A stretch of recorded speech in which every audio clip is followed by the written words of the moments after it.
Assalamualaikum warahmatullahi wabarakatuh. Perkenalkan, nama saya Siti Masmoroh, mahasiswa ekonomi Fakultas Sosial Humaniora Universitas Sriwijaya Islam Probolinggo. Di sini saya akan memaparkan tentang hukum ekonomi, di mana diaku oleh dosen Haji Tanuwijaya SEMM. Apa sih hukum ekonomi itu? Hukum ekonomi adalah segala hal yang berkaitan tentang ekonomi makro dan ekonomi mikro di negeri ini. Ada dua penggolongan hukum ekonomi. Yang pertama, hukum ekonomi pembangunan, dan yang kedua, hukum ekonomi sosial. Pengelola hukum ekonomi pembangunan adalah segala hal yang meliputi pengaturan dan pemikiran tentang beberapa cara peningkatan dan pembangunan dalam kehidupan ekonomi. Ini juga mengatur cara peningkatan dan pengembangan kehidupan perekonomian di Indonesia secara menyeluruh. Sedangkan pengelola hukum ekonomi sosial adalah suatu bentuk pengaturan yang menyangkut pengaturan pada pemikiran hukum tentang beberapa cara pembagian dari hasil pembangunan ekonomi. Hukum ekonomi sosial berkaitan dengan hasil pembangunan ekonomi nasional agar dapat dibagi secara adil dan merata sesuai dengan nilai-nilai kemanusiaan.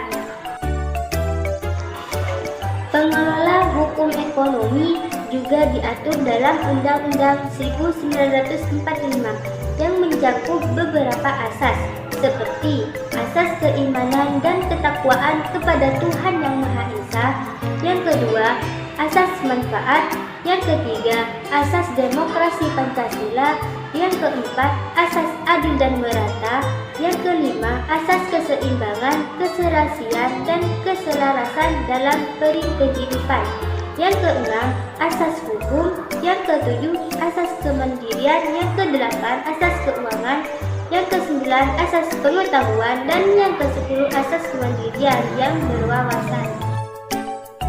Dasar hukum ekonomi di Indonesia. Yang pertama, Undang-Undang 1945, TAP MPR, Peraturan Pemerintah, Keputusan Presiden, SK Menteri, Peraturan Daerah, Ruang Lingkup. Hukum ekonomi pertanian, contohnya yang mengenai pertanian, perburuan, peternakan, perikanan, dan kehutanan. Hukum ekonomi pertambangan yang mengatur kewenangan negara dalam mengelola bahan gajian seperti biji-bijian, mineral, dan lain-lain. Hukum ekonomi industri, hukum ekonomi bangunan, hukum ekonomi perdagangan, termasuk juga norma-norma mengenai perhotelan dan pariwisata. Hukum ekonomi prasarana, contohnya gas, listrik, air, dan jalan, dan lain-lain.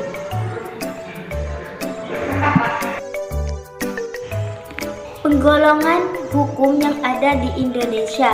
Yang pertama, penggolongan hukum berdasarkan isinya, seperti hukum publik dan hukum sipil. Yang kedua, penggolongan hukum berdasarkan bentuknya, seperti hukum tertulis dan tidak tertulis.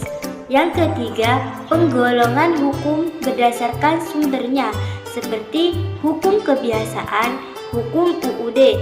Yang keempat, penggolongan hukum berdasarkan tempat berlaku, seperti hukum nasional dan hukum internasional, hukum asing, dan hukum gereja. Yang kelima, penggolongan hukum berdasarkan wujud, seperti hukum objektif dan hukum subjektif. Yang keenam, penggolongan hukum berdasarkan waktu, seperti positif, hukum negatif, dan hukum alam. Yang ketujuh, penggolongan hukum berdasarkan sifat, seperti hukum yang memaksa dan hukum yang mengatur. Tujuan hukum ekonomi adalah menegakkan kebenaran dan keadilan, mencegah tindakan yang sewenang-wenang, melindungi hak asasi manusia, serta menciptakan suasana yang tertib, tentram, aman, dan damai. Sekian penjelasan dari saya, semoga bermanfaat. Wassalamualaikum warahmatullahi wabarakatuh.